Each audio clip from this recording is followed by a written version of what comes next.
think you have enough nerve, baby. Murder! Homicide! Give me the city desk. Hang on, Chief. This'll floor you. Stephen Curtis. Yeah, that's the guy, the playboy. Killer caught red-handed. Huh? Yeah, only it ain't a him, it's a her. Who is she? What's her name? What kind of a stupid answer is that? What do you mean she won't tell? What am I going to use for headlines? What name do they book her under?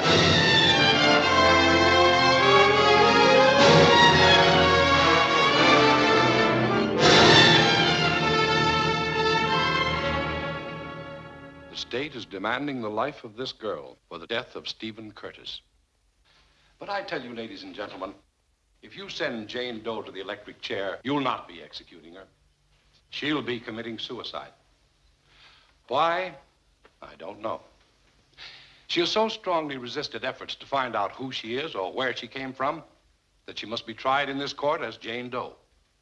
Even I am here against her wishes, for she didn't want an attorney. Yes, I know I'll be accused of asking sympathy for my client. I don't ask sympathy for Jane Doe, but I do ask mercy.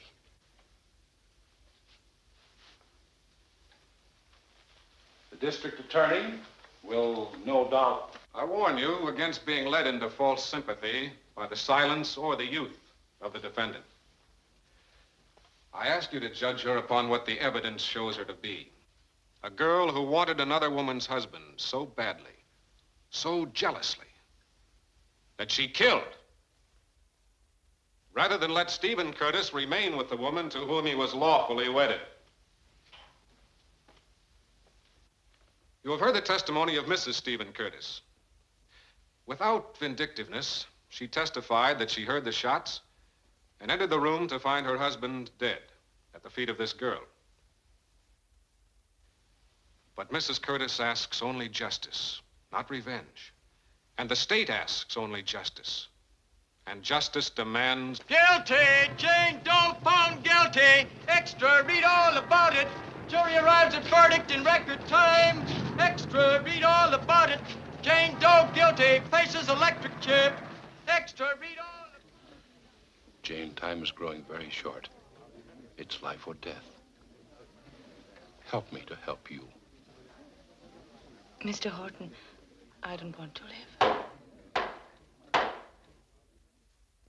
The defendant will rise and face the court.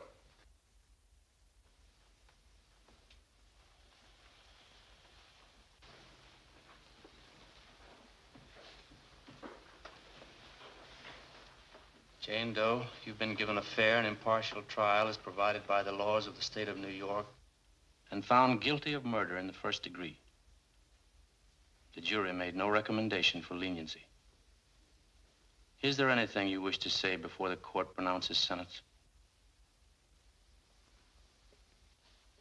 No, there's nothing. No more distasteful duty can be imposed upon a judge than that which I'm now compelled to perform. This has been an extraordinary case. You've refused to testify in your own behalf. You entered this country under a forged Portuguese passport bearing the fictitious name of Annette Fontaine, making any effort to learn your true identity futile.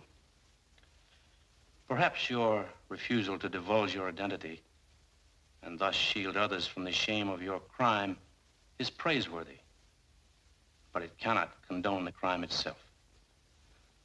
Therefore, I order that the person of Jane Doe be delivered to the warden of the state penitentiary at Ossining, New York, and that there, during the week of August the 14th, the time to be set by the warden, she be put to death in the electric chair. And may God have mercy on her soul.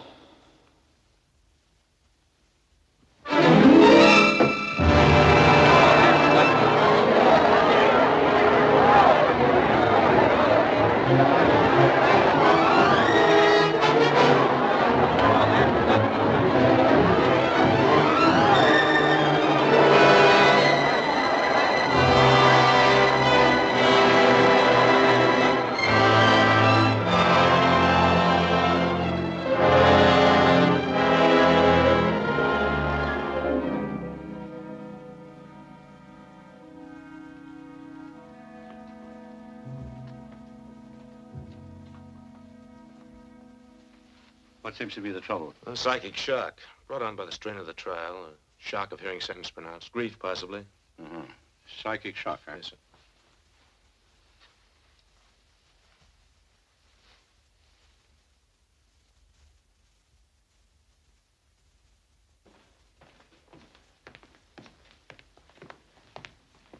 Jane Doe still in there?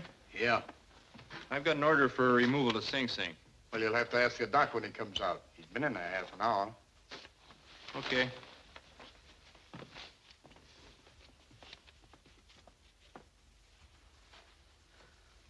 Oh, that was a very good diagnosis. Well, thank you, sir. As far as it went. But her shock was not caused entirely by her court experience. This girl is going to have a baby. Jane Doe, the mystery woman, convicted of the murder of wealthy Stephen Curtis, collapsed today as Judge Bertrand sentenced her to die in the electric chair. Jane Doe is the name given Curtis's beautiful killer by the law when she refused to reveal her true identity or to testify in her own defense. And so, as Jane Doe, she'll go to the electric chair. Just a moment, ladies and gentlemen, just a moment. I've just been handed a bulletin. Further examination by the prison doctor reveals the reason for Jane Doe's collapse this afternoon. She is to become a mother. Child. Didn't you take enough of a beating during the trial without listening to all those gruesome details over the radio? That's what I've been asking her. Only more cleverly, of course. There must be some other way to spoil an evening, I said. But she paid just as much attention then as now. Oh, I'm sorry. I wasn't listening. Bill, what about that girl? Well, you can't execute a woman in her condition, so it means an automatic stay until after the baby's born. Then what? Jane Doe will see another Christmas and then pay her debt to society. And society will have another orphan to rear in some state institution. Bill, I need your help. I want to do something while there's still time. For that girl? Well, yes, for both. Oh, look, Eve, you were a lawyer once yourself. You know that's impossible. There never was a more open and shut case of premeditated murder. And a baby won't change that.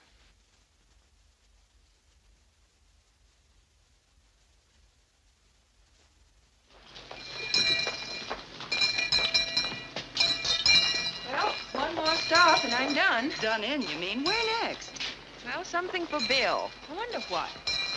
Why don't you get him one of those hand-painted ties, you know, with the big, beautiful... No? No. Extra murderess becomes a mother! What's the matter? Extra murderess becomes a mother! Extra Jane Doe has a baby! Extra, thanks. Extra Jane Doe faced the electric chair! Extra! Merry Christmas, lady. Extra, read all about it! Jane Doe has a baby!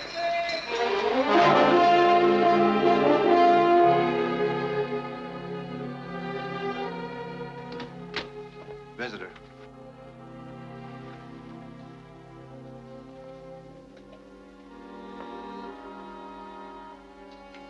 Hello.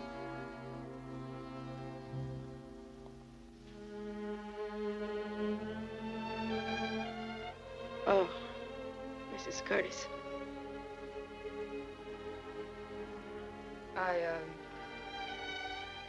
I have no right to intrude, I know. But I wanted... Well, have you had good care? Good care? Yes, I guess I've had good care. If that's what you came here to ask. The doctor says I'll be able to get up and walk in a few days. But you should be careful. Why? I don't have far to walk. They just call it a last mile. That was very tactless of me. I'm sorry. I don't want your sympathy. Well, I didn't come here to offer it. I'm curious, though. Why didn't you tell them you were going to have a baby? It might have made a difference in the verdict, I mean. I didn't tell because I didn't want it to be born. And you realized You might have taken that baby to the electric chair with you. Yes. Well, why would you want to kill him? It was your crime, not his. He has a right to live just as he had a right to be born. Well, he was born. So now Stephen and I have a memorial. A living memorial. Hating our memories every day of his life. You say he is innocent. But have you any idea what the world will do to him for our sins?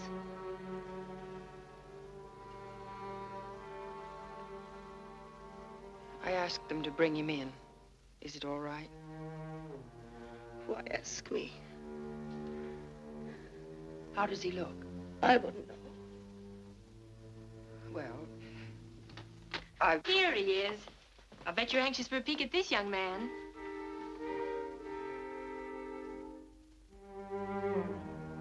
But he's your baby and you haven't seen him yet.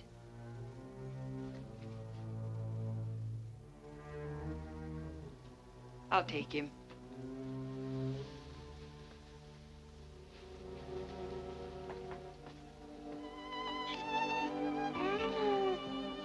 Hello, little fella. You want him, don't you? That's why you came here. Yes. Then you'll probably get him.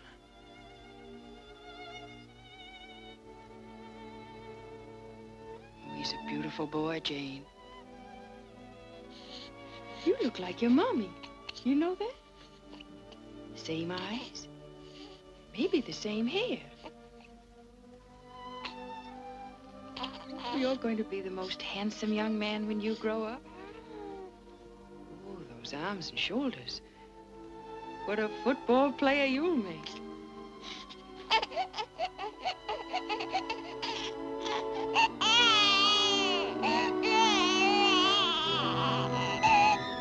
What's the matter with him? You're hurting him. The only thing that's hurting him is his manly tummy. He's hungry. I'll take him back to the nursery. No, wait.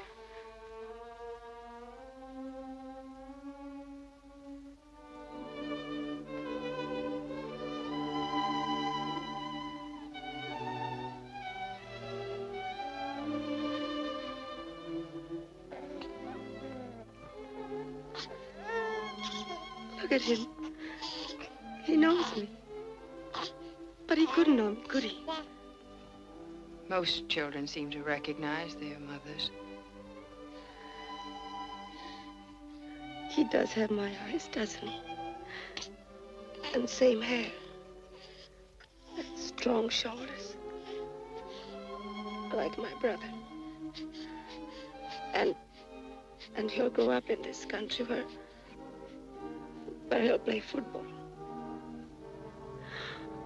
Only I'll never. Mrs. Curtis. Mrs. Curtis.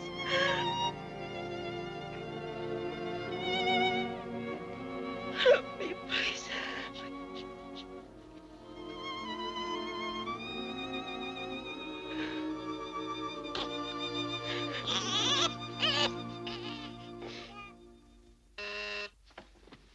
Yes? Mrs. Curtis to see you. We'll send her right in, of course.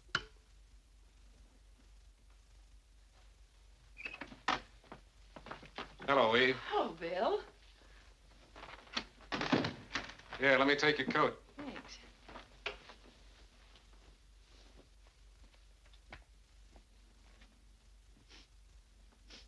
What's the matter? There's something invigorating about just walking into a law office. It has that legal smell. You watch your language. But drop in and enjoy the odor any time. Thanks. But I don't think that invitation's going to stand very long. Now, why not? I'm going back into law practice, Bill. May I? Yeah, sure. And I never was on your side of the fence. Well, I can't say I'm too surprised, Eve. It'll do you good to get back and... Hey, wait a minute. When are you going back? I already have. Ah, must be something sensational. Murder case? Sensational? Maybe. But not murder. I'm going to reopen the case of Jane Doe. Well, one look at your face and I can tell you're not joking. No, I'm not. But you're crazy, I can tell you that. Oh, now you're talking like a prosecutor. But why? Will you tell me why? Why that case? Didn't you get enough public attention during the first trial? Do you have to drag it all out in the open again? Why don't you let Stephen Curtis rest? I want to save that girl's life. She should never have been convicted. But she was. I wasn't the defense attorney then. And I won't be the prosecuting attorney this time. Why not? You afraid of me? You don't think I can oppose you in court with everyone knowing we're friends? I'll have to turn it over to one of my assistants. That suits me. Oh, Eve, you're being ridiculous. Supposing you get somebody like Arnold Matson, and you probably will. He eats cases like yours for breakfast. He'll tear you and your client both to pieces and enjoy every second of it. I at least tried to give her every chance. You thought she was guilty, and so did I. I didn't think she was anything except what she is. A cold, calculating killer who wanted a man she couldn't have. Your man. Your husband. I can't understand what's happened to you. Jane Doe has talked, Bill. She has? Yes. Well, what did she say? Let me in on it. I'm going to. Good. In court.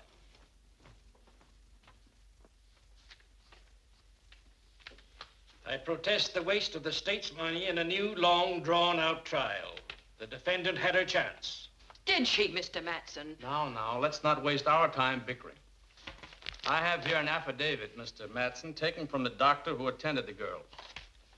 He says that her silence and her refusal to talk could have been another manifestation of the psychic shock which caused her collapse. I want to study it further. You'll have my decision tomorrow.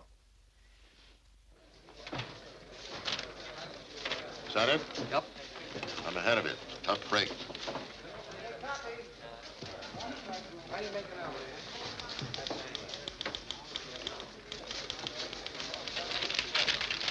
Tough break, did you say?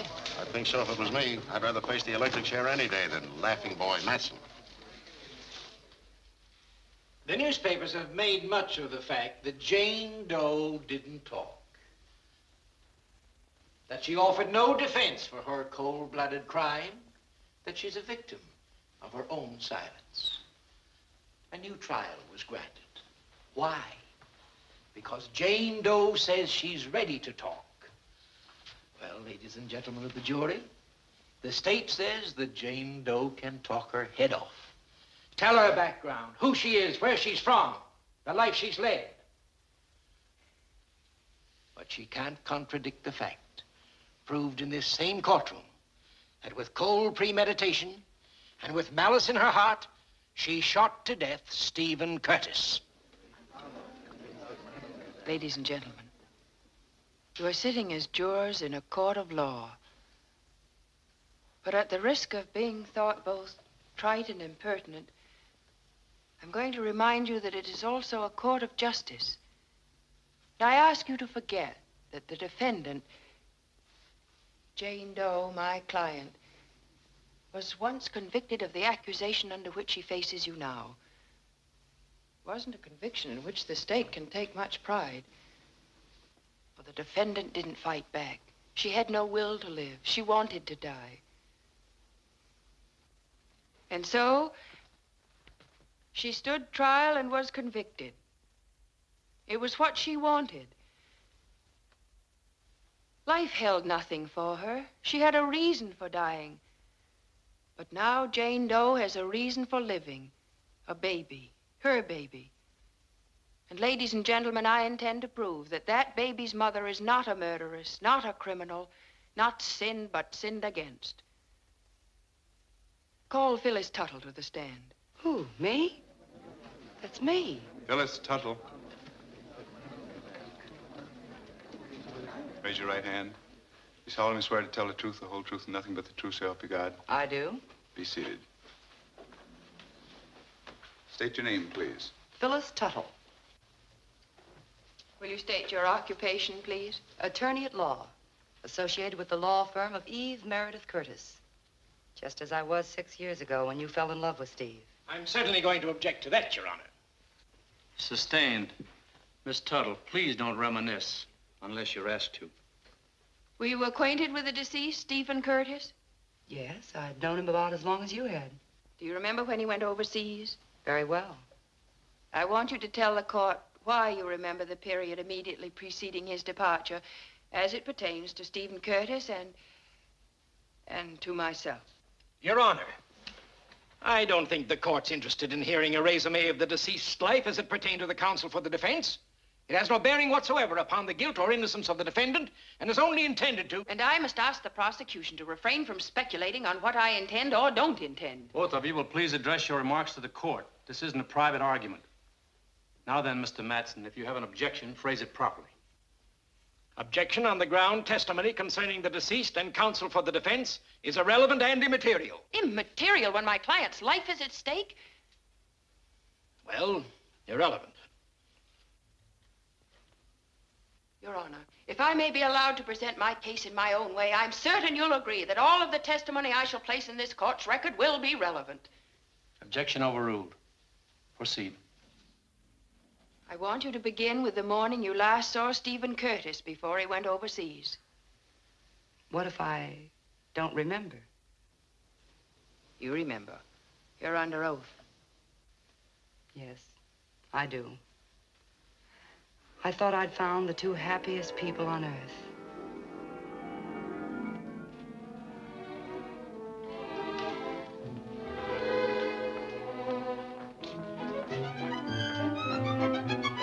Hi, Trudy. Good morning, Miss Tuttle. Thanks, honey. Is Curtis in? Yes.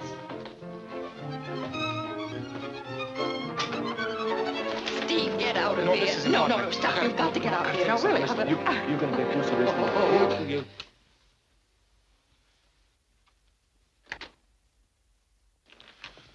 Hi, Barrister. Morning, Phyllis. I was just telling him I've got work to do. Why doesn't anybody put work like that on my desk in the morning? Well, the place is getting cluttered up. Maybe I better get back to the base. Oh, don't let me rush you. I just love to watch. Hold us till tonight. I'll give you 2 for it. See you at 6. 5. 4. Check. Check. Goodbye, Dreamboat.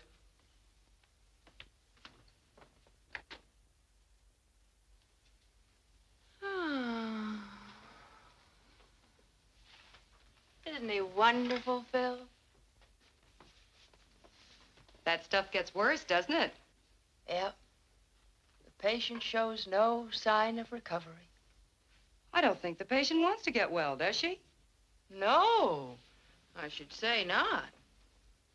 And you don't want Steve to be cured of you either, do you?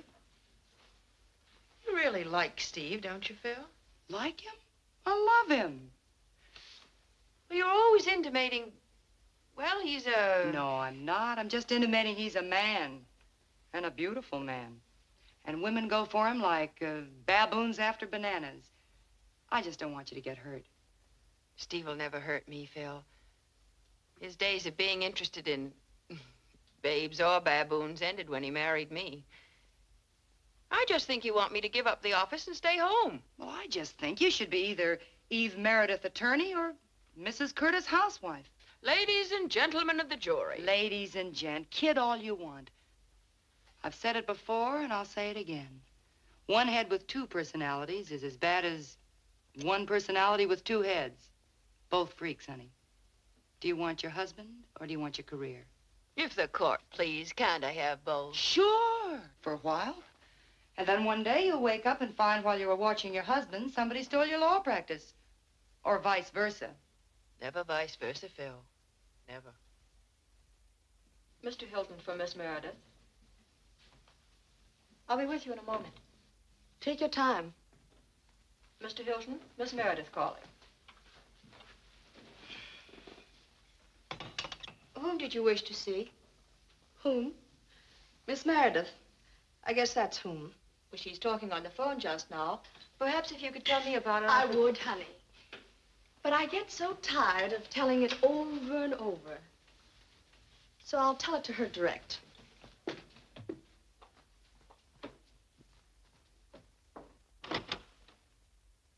All right, Bill. Bye. I'm sorry, Miss Meredith. Don't be sorry, honey. I've got work for her. Hello, Miss Meredith. I haven't much time, and I had to talk to you about a case. A legal case. Won't you sit down, Miss... Margaret Jane Hastings. Margaret Jane, is that your legal name? No, of course not. But where would Sophie Schleppenhammer get you in show business? Show business? Well, any kind of business. And I think we ought to talk about my case in private. Oh, that's all right. Miss Tuttle's my associate. Tuttle? You know, you ought to change your... I'm going to. Next week. Miss Hastings, I'm very busy, but if you'd care to tell me briefly... I'll make it as brief as you want. But after I tell you, I'll give you odds you want to hear it in more detail. I want to file a suit against a guy, breach of promise for 200 grand. He's got it. And you can cut yourself in for any part up to 50%. Well, is that brief enough? You ought to read something beside the sport pages. There's news, honey. Breach of promise suits are outlawed in this state, Miss Hastings. I'm afraid you can't get financial compensation for whatever you were promised. Now, wait a minute. Let me get this straight.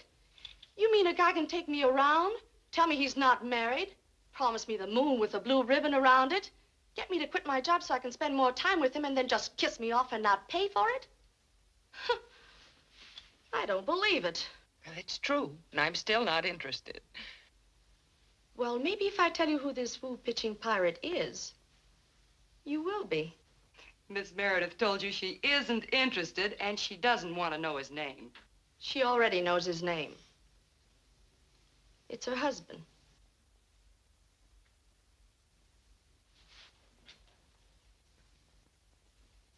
Here. Read those. Some long winter evening. Beside the fireplace. You've got a 3 count to get your tail feathers through that door. See? I told you I had a case. Oh, yes. And like I promised, cut yourself in for 50% of what I got.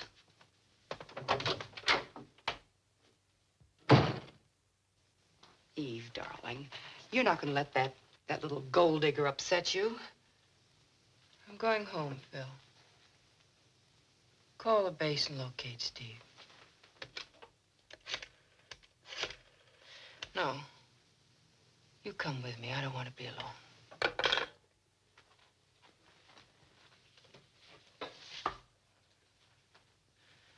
The two-headed personality's a little confused.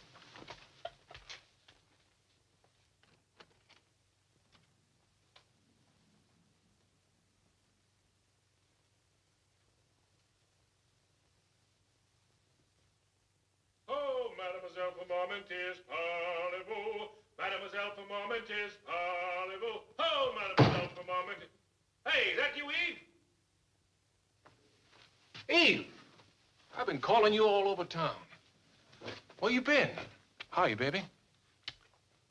Hi, Counselor. Hello, I'm Steve. glad you're here. I came home because... Because, not only do our hearts beat as one, our minds think as one.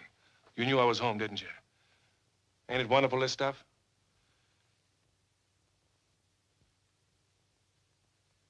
What's the matter with the judge? Steve, please listen. No, first I want you to listen to me. I haven't got much time, and I've got a lot to tell you. Haven't got much time. No. I've got my orders. I'm going overseas in 3 days. How do you like that? Overseas? Yeah. At last I'm gonna get a chance to shoot at something that can shoot back at me. Now it's your turn. What were you gonna say? Oh, nothing. Nothing important. In fact, it's so unimportant compared to your news, I've forgotten what it was. Oh, Steve, I'm scared. Oh, no, none of that. I got a 3 days leave. We can go away someplace. We won't even tell a shyster where we're going. 3 days and 3 nights. Then we'll take 1 minute. The last one. I'll get scared with you. Check? Check. He went directly overseas from wherever they were, and you came home alone. You were happy. Everything was right again between you and Steve. And did that happiness continue? For a time. You were sure the fault had been all yours. So you closed your law office, quit your practice, and concentrated on being a war wife. You thought the war would be over 5 minutes after Steve got into action, and he'd be home. Then one day, a wire came, not from Steve, but about him. The War Department regrets, etc. Shot down in action outside of Paris. If the court please. This has been a very sentimental recital, and probably to the spectators a most interesting one. At least they don't seem as bored as I am. But I'd be most lax in my duty to the state if I didn't again protest the waste of the court's time in this perfectly irrelevant review of the life and times of Stephen Curtis. It's a matter of record that he didn't die in France, but that he lived to return to this country and die at the hands of this defendant. Your Honor, I move the district attorney's remarks be stricken from the record and that he be reminded this is not the time for summarizing the state's case. Granted. The district attorney's remarks will be stricken from the record. But, Your Honor, how long is this resume of a dead man's life to continue? If the court will permit, I promise to establish the relevancy of Stephen Curtis's life and... If the court please. Stephen Curtis is dead. He's not on trial here. Oh, yes, Stephen Curtis is on trial here. I'm sure I didn't understand you. I said a dead man is on trial here. Your Honor. I'm afraid counsel's statement will require further explanation if the court's to permit this type of testimony to continue. Your Honor, if I were laying the foundation of a plea of self-defense... Is the defense pleading self-defense? Wait and see. I am merely asserting that there are times when the deceased must stand trial beside the defendant. If our plea were to be one of self-defense or even of justifiable homicide, then I submit that it would be necessary to examine the actions of the deceased which led to his death, no matter how far back those actions go. Very well. Does the state wish to cross-examine? No questions. Call Jane Doe to the stand. Jane Doe. Raise your right hand. Solemnly swear to tell the truth, the whole truth, and nothing but the truth, so help you God. Yes. Be seated. State your name, please. Mrs. Stephen Curtis.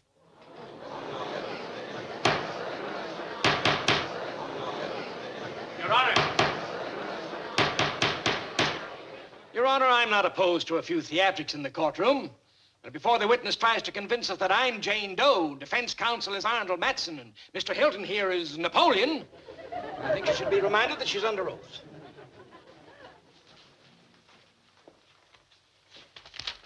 Will you tell the court what this is? It is a marriage certificate certifying to the marriage of Annette Dubois and Stephen Curtis in France. I wish to enter it in evidence. Enter it. Mark it Defense Exhibit A. So, not knowing Stephen Curtis was already married, you thought your name to be Mrs. Stephen Curtis. Are you ready now to tell us your true name, Jane Doe? Yes, Annette Dubois. What was the answer? Annette Dubois. So Jane Doe is no more. You are now trying a girl... Objection. Sustained. You're questioning a witness. Oh, I'm sorry. But if there's no objection, hereafter I shall refer to the defendant as Annette Dubois and not Jane Doe. Proceed. Tell us, Annette, when and where did you first meet Stephen Curtis? It was soon after the Allies landed in Normandy.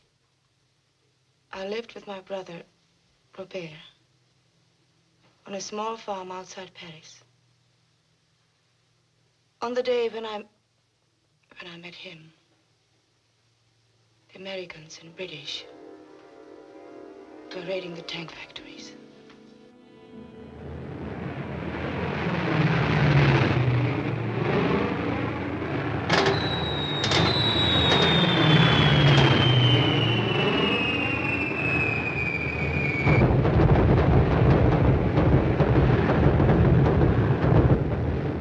I was terrified, but Robert was not. We were returning from the factory where my brother and I had to work. An old injury kept him from active duty in the war.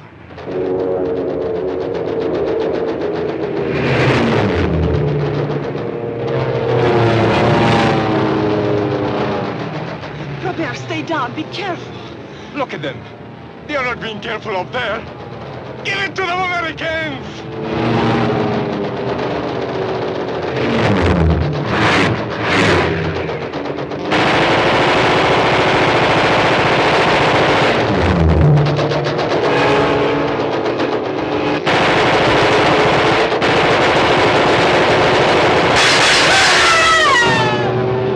That one goes after the gunners like a wasp!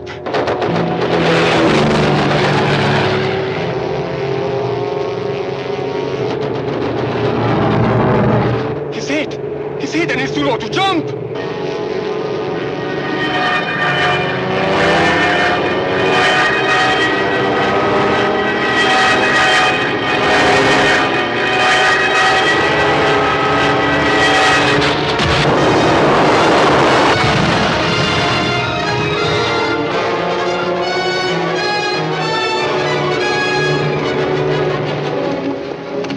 Watch out, Auer! You've got to get him out. Go back, it might explode.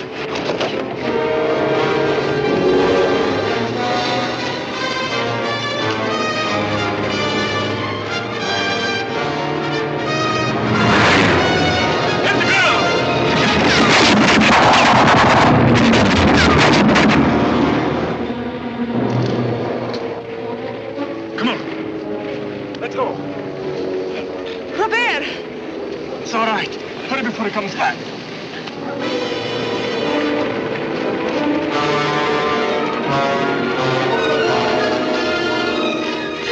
Are you all right? Yeah, just a knock on my head, but your friend here's not doing so good. My brother. Let's go through here.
Herr Leutnant.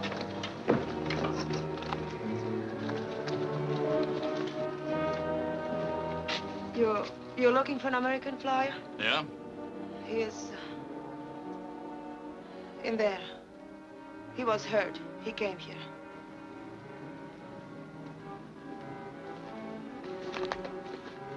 Folgen Sie mir.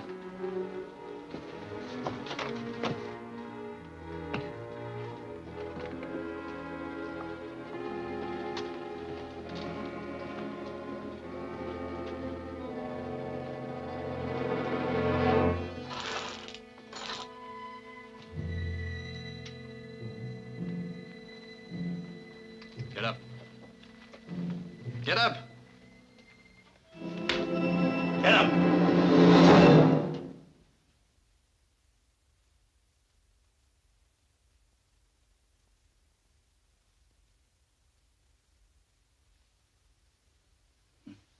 He's dead.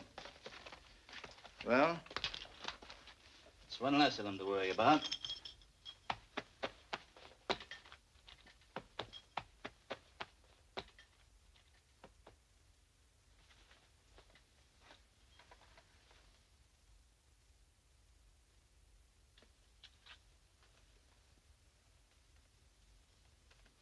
Shall we take the body? No, let her bury him. She can get help.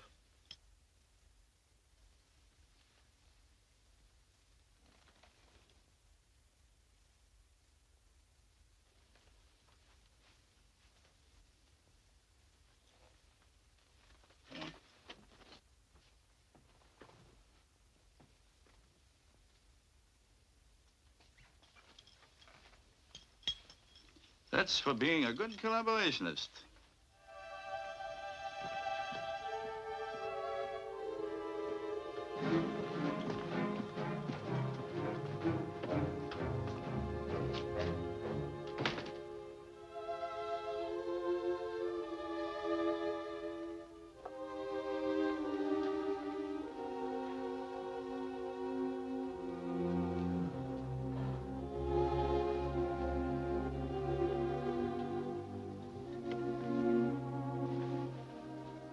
Thanks to both of you.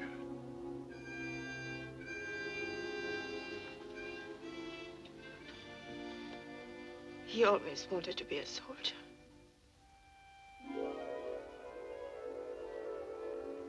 And what about Julien, I think you call him? Julien? The photograph you hid when the Germans came in. Were you sweethearts before you met Stephen Curtis? Well, in school, when we were children, you understand. We always said we were engaged. Did you see him again? No. I heard he was a prisoner in one of those camps. Hardly anyone ever came back from there. I didn't see him again, no. Well, what is it?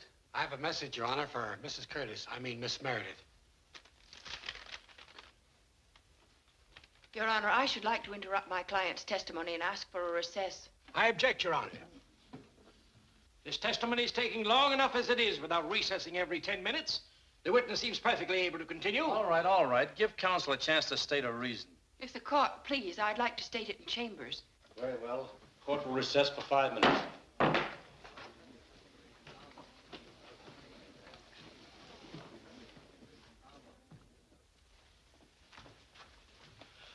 All right, Miss Meredith. Judge Bertrand, I've just received word that an epidemic broke out in the children's hospital and my client's baby is stricken. Oh, now, that's too bad.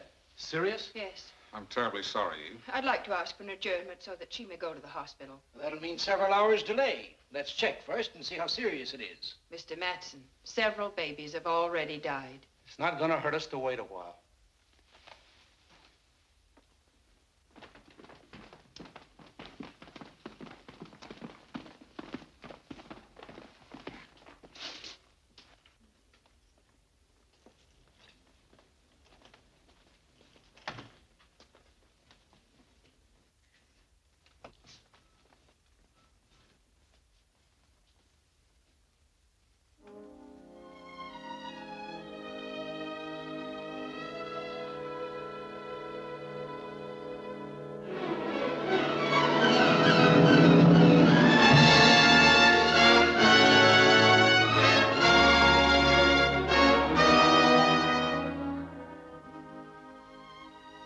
Annette, do you hear me? Do you understand what I'm saying? Nothing in the world can bring your baby back. If grief could, mine and yours would have brought him back 1,000 times over. So now all we can do is try to save you. You've got to go back on that stand and tell the rest. You've got to. Right now, you're not capable of thinking or protecting yourself. So you've got to trust me, Annette. You must. Promise you'll help me. You will go back on the stand, won't you, Annette?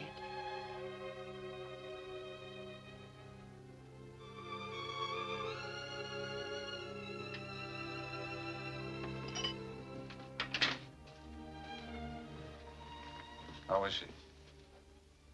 Won't talk at all? She'll have to snap out of it before the court reconvenes. She'll have to, but she won't. She just sits there staring. Eve, if that girl doesn't go back on the stand, you're a dead duck.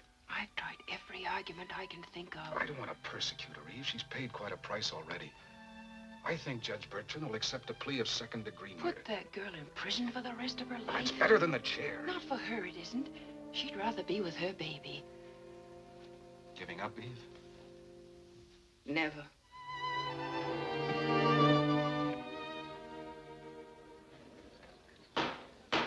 Hear ye, hear ye. Trial term, part 4, Court of General Sessions is now in session. Judge John C. Bertrand presiding. Be seated. Is the defense ready to proceed? Yes, Your Honor. Your client is ready to resume her testimony?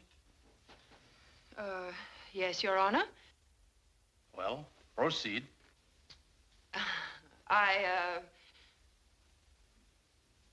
My associate counsel. Your Honor, I think the defense counsel is merely stalling for time. Her client has no intention of taking the stand again. If Your Honor, please, I think the district attorney is entitled to an answer. Are you intentionally delaying this trial? No. Well, in a way, yes, Your Honor. Why? Well, last night, there was a storm. A storm? Where? Over the Atlantic. Your Honor, I object. Object to what?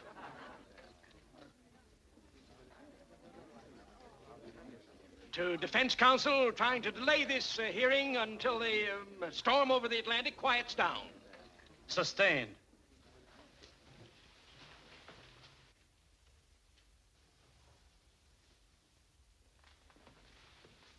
Oh, the storm has quieted down, Your Honor.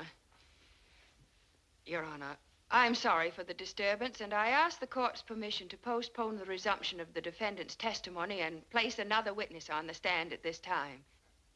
Does the state object to that? No objection. Is Julien Auer in the courtroom? Julian Aubert.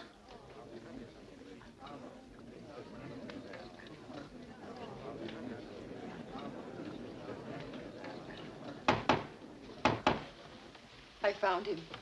Why did you bring him here? I'll let him tell you. Raise your right hand. You solemnly swear to tell the truth, the whole truth, and nothing but the truth, so help you God? Yes, I do. Be seated, please. State your name and address, please. Julien Auber, Paris, France. You are acquainted with the defendant, Mr. Auber?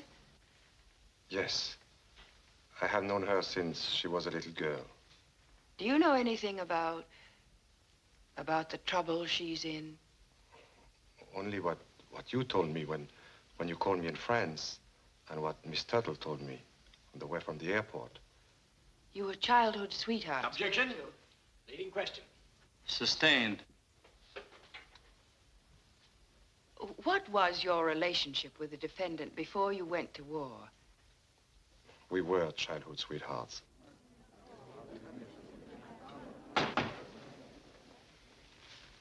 Do you remember giving her a photograph before you went away? Yes, I thought... Yes, I gave her a photograph. Did you write something on it? And if you did, do you remember what it was? Attends-moi, ma chérie. I mean, wait for me, my dearest. Tell me, Mr. Auber, Julien, are you bitter because she didn't wait? Bitter? Bitter that she found someone else? Of course not. In spite of the fact that someone stole her from you, married your sweetheart, you still love her, don't you, Julien Auber? Objection. Defense counsel persists in putting words in the witness's mouth. Sustained. Don't answer. Don't answer? But why? Why can't I say that I love her? Why do you object? It's the truth. I do. I can't tolerate any more emotional outbursts in this courtroom. Proceed. Thank you, Your Honor. Why did you fly to this country when I called you, Mr. Auber? I came to take Annette home. Do you realize that unless she can be persuaded to testify in her own behalf, she'll never return home? Yes. Have you any idea why she won't testify now that you are here? Of course I know why she won't testify, now that I am here. She heard me say that I wanted to take her home, where all this would be a bad, forgotten dream. Yet she thinks that if she does talk, and if I am forced to listen, I wouldn't want to take her home. It isn't true. It isn't true, Annette. Doesn't she realize that I can be hurt now, after the war, after those years in prison camp? Doesn't she know that I can understand about the loneliness that made her turn to someone else? I learned about loneliness in prison.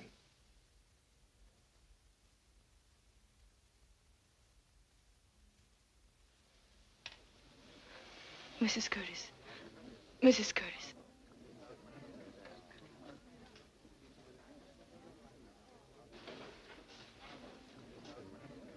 Your Honor, my client is ready to take the stand again. Does the state wish to cross-examine? No. No questions. I'm going to ask you to go back now, Annette, and tell us of the time, well, after you and your brother rescued Stephen Curtis. That night, Father Martin and I buried Robert. And what of Stephen Curtis? What did you do about him? The Allies were nearing Paris, and the Germans were everywhere. There was no chance to get him out, so Father Martin and I hid him. The underground helped. And, you fell in love with him? Well, Robert was the last of my family. When he died, and with Julien gone, it seemed like I had no one. Then one day, Stephen took me in his arms, and I thought I had everyone. Happy? Yes, Steve. Until I think of the day when you leave and go back to America. Are you kidding? After I cracked up a $90,000 airplane just to find you? It hasn't been too bad. Hiding all the time, all these days. Bad? It's been wonderful. With me living in my own little chicken coop and you. This kind of war came over to fight. That right, Julian? Say, that guy's always looking at me. Why don't you go away? I think he's a very jealous guy. He's not. He's a very nice guy. Very nice. I'll settle for the first nice. We'll scratch out the second one. Were you, engaged or something? Yes. That's the wrong answer. When he was 7 and I was 5. Oh. Well, I'll teach him what's wrong with long engagements. I've got to start getting dinner. Break open a bottle of wine and drink our dinner. Oh, no, you've talked me into that once. And I had to lock you in the chicken house. You thought you could fly without an airplane. Well, I flew as high as I could without a plane, didn't I? How about it? A bottle of vin. Besides, Father Martin and probably Marie and Francois are coming for dinner. And they want something more than just wine.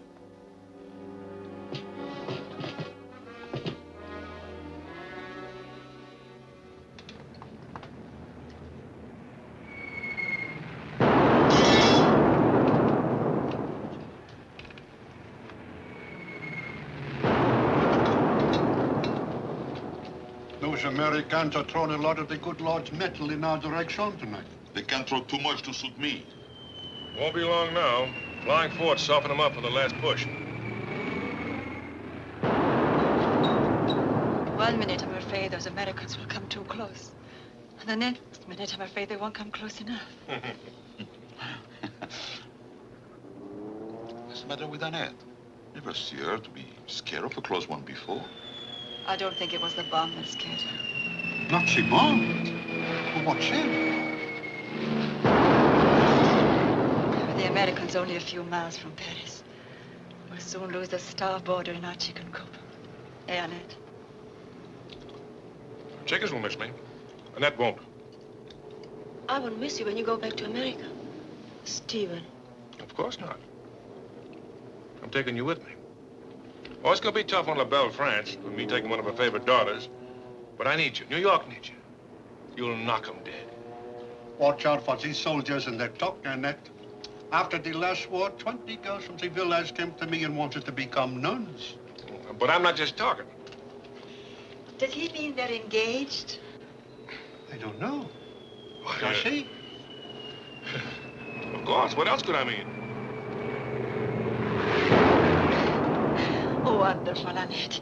When will the wedding be? Oh, now, just a minute. Minutes are scarce in days like this, Stephen. Make it soon. Francois, don't coax him to marry me. Oh, I'm not being coaxed. It'll be soon. Soon as possible. It cannot be any sooner than tonight. Tonight? Well, why'd you give the girl a chance to think? After all, she might change her mind. Why, Stephen? No, of course not. Well, it's one thing. You certainly can't get the license tonight. Oh, oui, you can. Francois here is a district clerk. And for an ally, anything is possible. Consider the banns published and approved. Voila! We're going to have a wedding. Bravo, bravo. Bon chance. À la santé. Merci bien. À la santé. I now pronounce you man and wife. Congratulations. Congratulations. Congratulations. I'm so Bonsoir, aussi.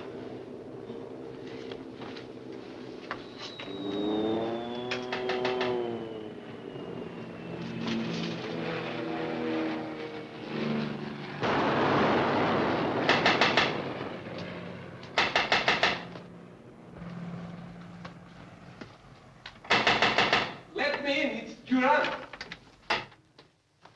Dear Light Radio has alerted the underground. The Americans are ready to enter Paris. Vive l'Amérique!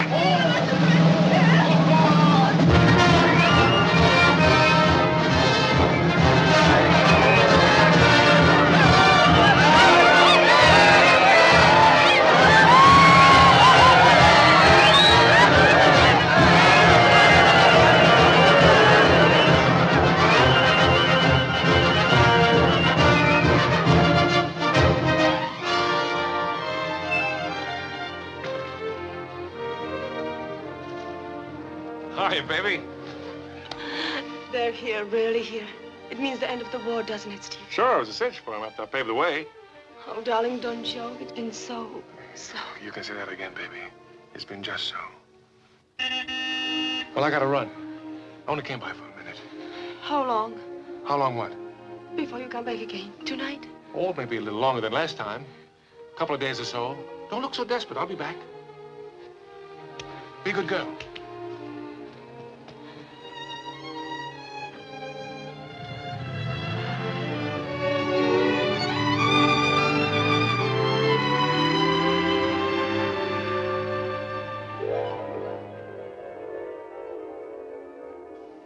And did he come back?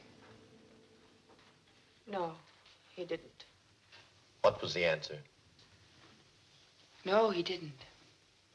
Did you hear from him? Yes. He sent someone. He was unable to return himself, so he retained me to represent him. But I don't understand. You're sure he's all right? He's ill. Ill? Oh, no. But you see... Then he's having trouble with the authorities, explaining for hiding. That's it. It must be. Well, not exactly, no. He is in trouble, that's true, but it's trouble he caused himself. Nothing official. But he wants you to understand that he blames himself as much as he blames you. Blames me? For what? Oh, no. Not for marrying me. He loves me. Well, I'm sure he thought he did. But you know how soldiers are, and if you both had a good time, why, you should be content with your happy memories. I don't believe it. You're lying. No need to use this tone with me. I'm only Captain Curtis' legal representative, and I'm just carrying out his instructions. Now then, if you just sign here. What is that? Oh, just a legal form, you know, simplified annulment and everything. Then you'll have your freedom. He will have his. Everything will be all right then. No harm done anybody. No, there must be some mistake. Please take me to him. Ah, that won't be possible. Ah, he's gone back to America. Aren't you going to sign this? No. No, he couldn't have done this. Oh, don't take it so hard. There's a lot of nice young men left at home.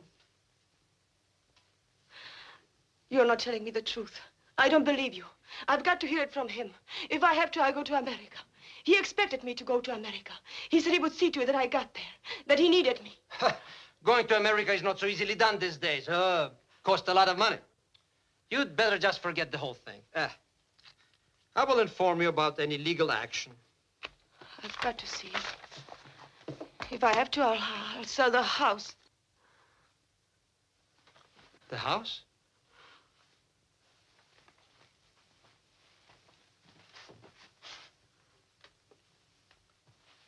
This house is yours? Yes. For a price, you might find someone who could arrange your passport. And for a price, I'm available. And did this person get you a passport? Yes, after a long time. And did he tell you where to find my husband, Mr. Curtis? Yes, for another 1,000 francs. He left me just enough money for my ticket. And you came over here with no money and no place to go?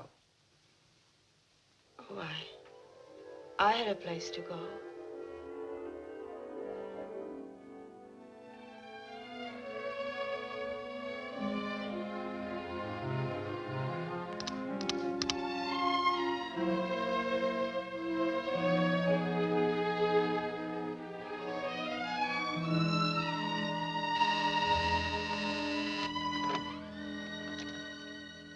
Yes? I'm looking for Mr. Curtis, Mr. Stephen Curtis. Is this his home? Well, this is his apartment, but he isn't here. Oh, do you know where I could find him? It's very important. Well, since you don't know where he is, obviously today he must be playing golf. Are you his sister? No relation. Would it be all right if I waited for him? Oh, I'm afraid not. I'm just leaving.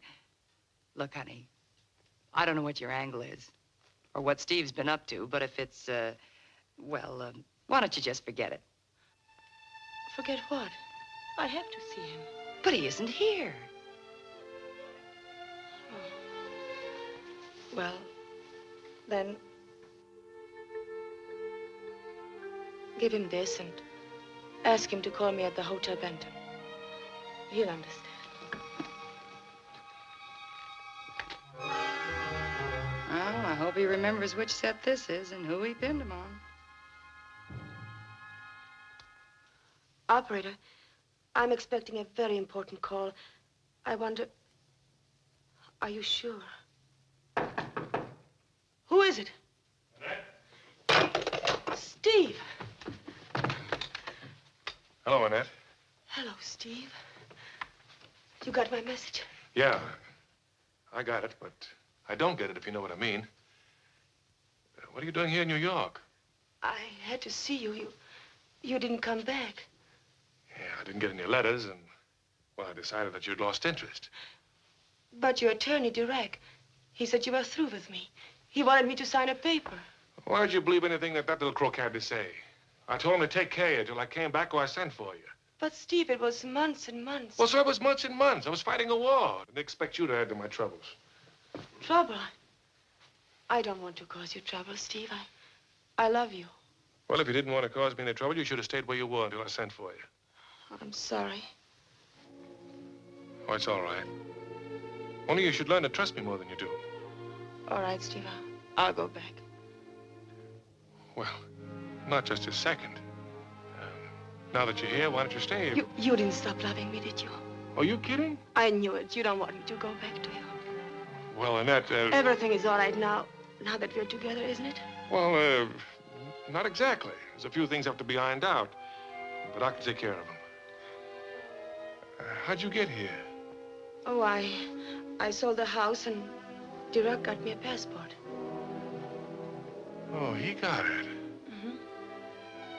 Let's see it.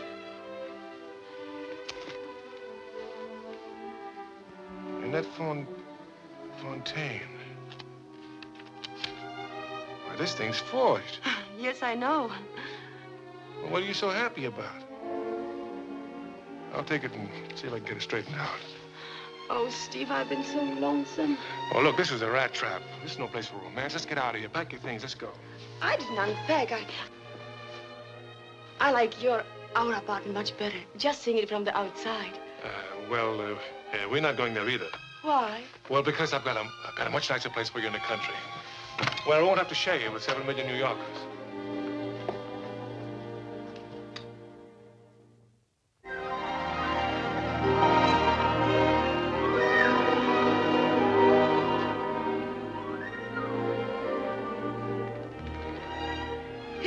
Here, boy. Isn't he cute? Yeah, he's cute when he's wet.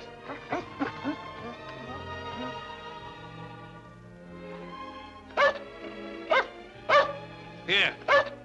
Go get it. Steve, I want a dog. You want a dog? I'll make a note of it. So far, that includes in a list of things you want a home, 7 kids, a cow, 2 ducks. Now you want room for a dog. And a husband. Well, husbands don't take up much room. That reminds me. I gotta go to town tonight. All right, I'll get ready. No. I want you to wait right here. I want to take up that business about the passport. Before people see you walking around New York and start asking questions.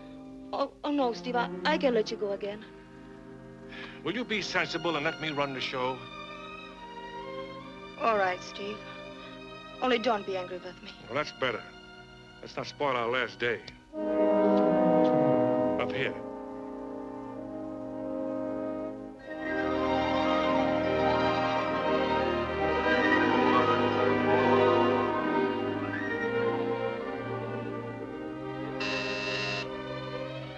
Come in, Steve. It's open.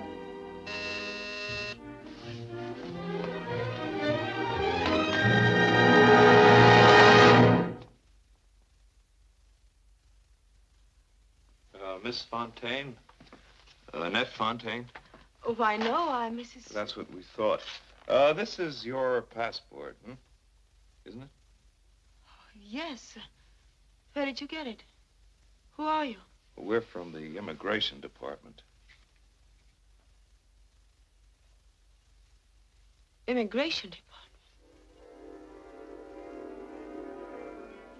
So Stephen Curtis made certain this time that you wouldn't bother him further. I object. Counsel for the defense is interpreting the motives of the deceased to suit herself. Sustained. Where did the officers take you when they arrested you? Ellis Island. Please describe for the jury what it was like there.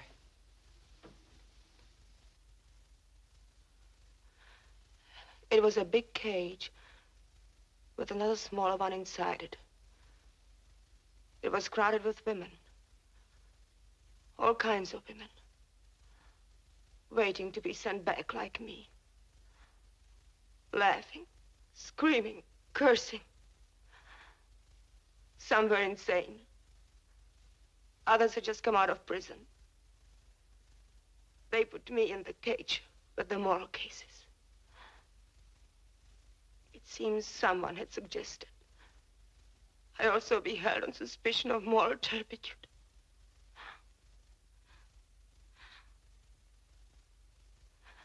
It was horrible. I went mad. I could hear myself screaming like the others. That was how he kept his promise. That was our house with the 7 kids and the cow and the ducks. That was our honeymoon.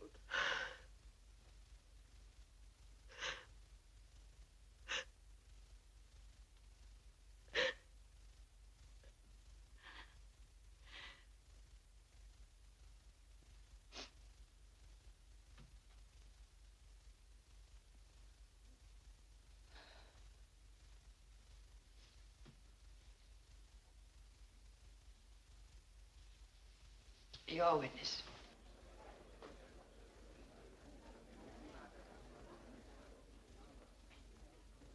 Do you feel able to proceed, Miss Dubois? Yes. You say you went mad, insane, in your cell at Ellis Island. Yes. Insane.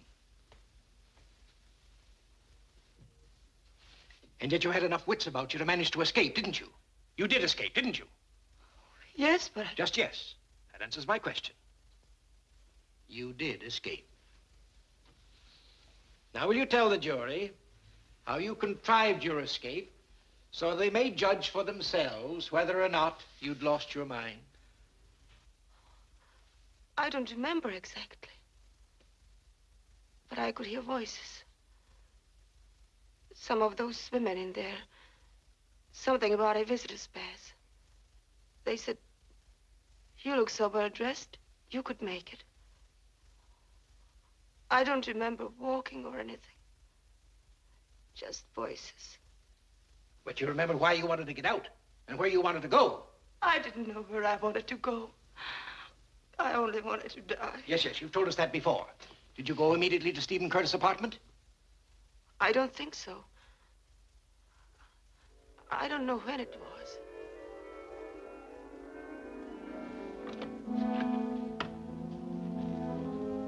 Annette.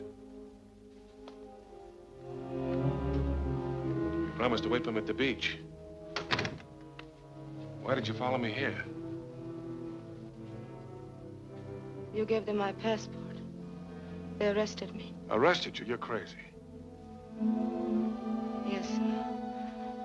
Yes, I think I am. If they arrested you, how did you get here? I escaped.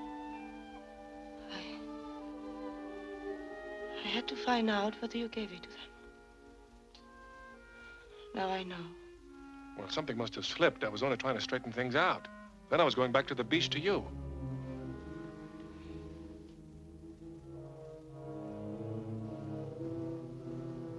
You're afraid your real wife might hear us? Whatever gave you that idea? Immigration officers. All right. Okay.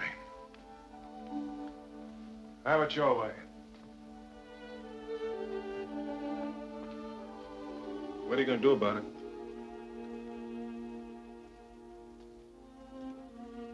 I should kill you, Stephen. But I can't. Go ahead, help yourself. They're all loaded. Make it a double ceremony. Solve all our problems.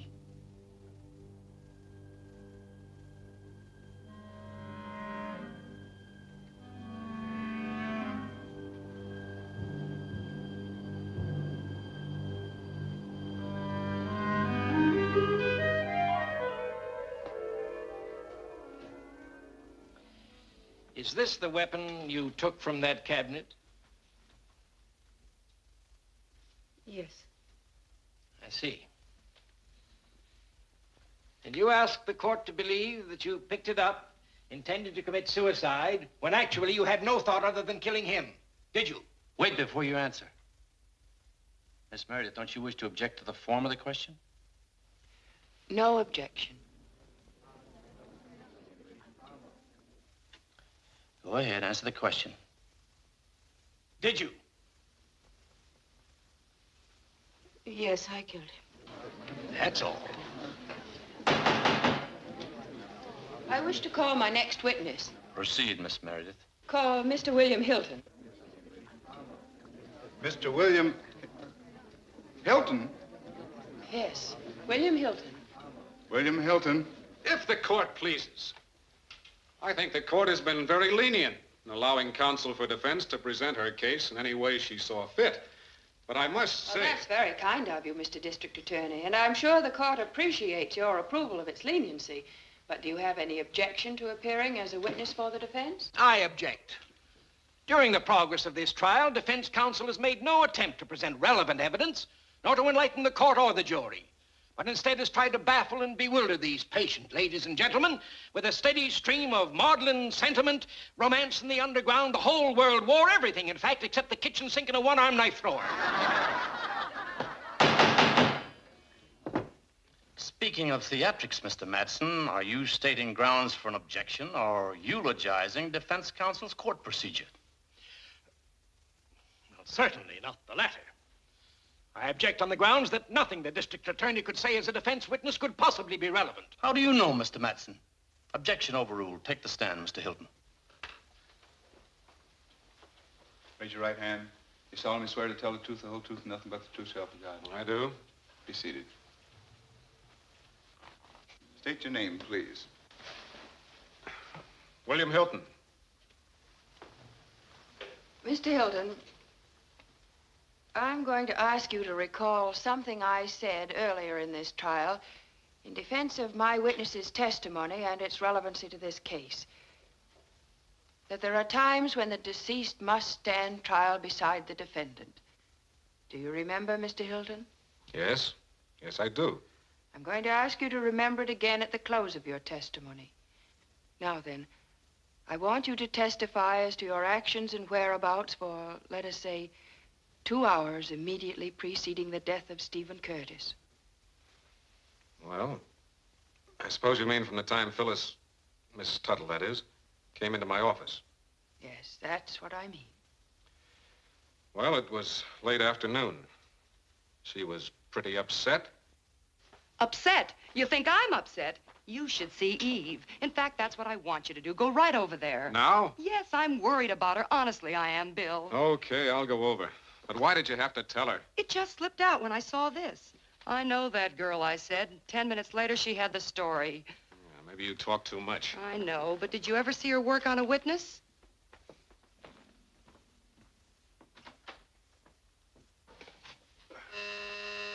Come in, the door's open.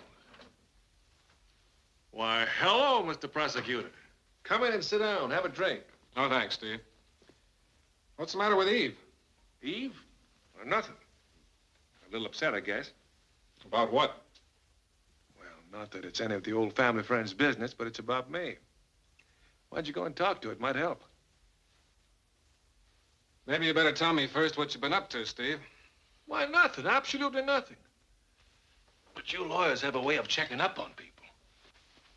You know, it's getting so you can't go to the beach anymore for a weekend without the whole town finding out about it. Steve, won't you ever grow up? Yeah. Now, look, Bill, you be a nice guy. You go in and talk to Eve and tell her you talk to me. Tell her I'm a nice guy. Tell her I'm different. Tell her I'm changed. Go on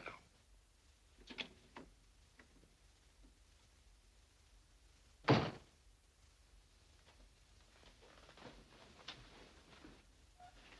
Eve? Eve? Who is it? It's Bill. May I come in? No, please. I'd like to talk to you for just a moment. Go away, Bill, please. Not now. Nope, now. Are you decent? Okay, I'll wait, but only for a minute. 1-2-0-5-6 40 50 60. Here I come, ready or not. Eve, what are you trying to do? What's the matter with you?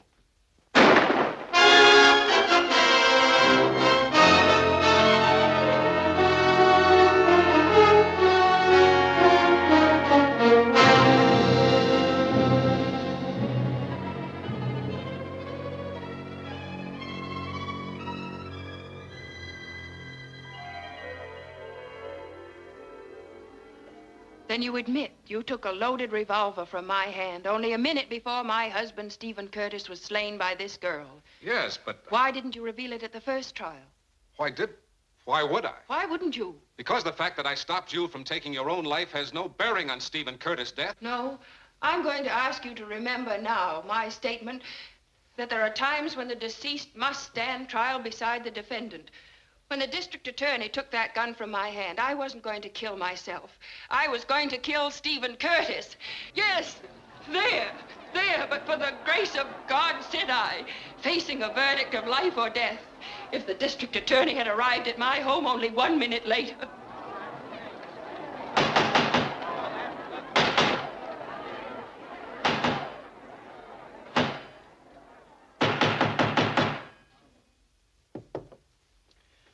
Is this state wish to cross-examine? No questions.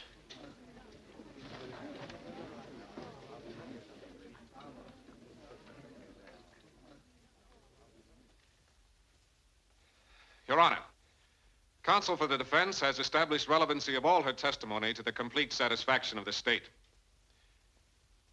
It is now this jury's responsibility to determine whether or not the moral guilt for this crime rests on the shoulders of the deceased, Stephen Curtis. The state does not wish to summarize.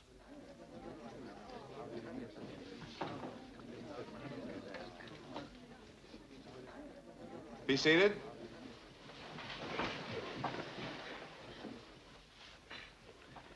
Ladies and gentlemen of the jury, have you reached a verdict?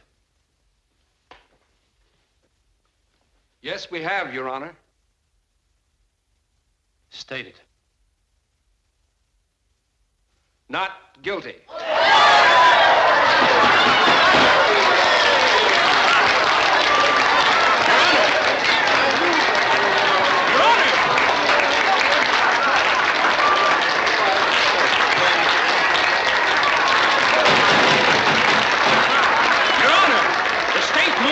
Jury be polled. You'll answer in the order of your seats. Not guilty. Not guilty. Not guilty. Not guilty. Not guilty. Not guilty. Not guilty. Not guilty. Not guilty. Not guilty. Not guilty. Not guilty.